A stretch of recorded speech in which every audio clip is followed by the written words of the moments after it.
coming up where I came up at, worst city in America in the crack era, and seeing things firsthand. Like, I didn't live it on TV. I lived in the environment they made the movies off of, right? So being able to share that story with him and then saying, do I look like someone that wants to hurt people? He actually said yes, but that's just because of my mean look.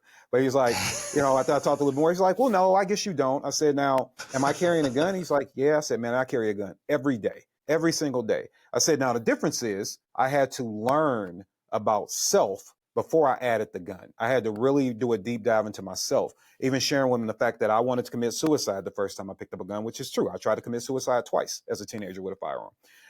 And going through all these different stories of violence and things that I've seen. And I'm like, now I want you to understand that you get an opportunity to break that within yourself.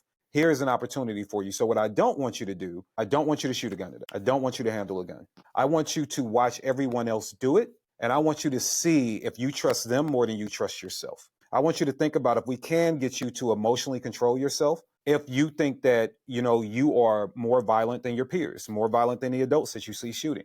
So I want you to sit down and think about that. And he was a little mad at first because he's like, no, I don't get to have fun because I was being honest. Like, no, it's not that. It's not a punishment. I want you to observe because I want you to know that your value is equal to everyone else's and you can achieve the level of intelligence, emotional intelligence, and self-care that they have, right? And he did. And so now fast forward, I've been seeing this kid for over a year now. Fast forward, he's one of the first ones out the car. He's everything about gun. I mean, he is like, when do we get to do stuff like draw from the holster? When do we get to do all this other stuff that we're guiding him to do? And so I asked him a month ago, I said, hey, you remember the conversation we had about you not trusting yourself? He was like, yeah. I said, how do you feel now? And his response to me almost brought tears to my eyes.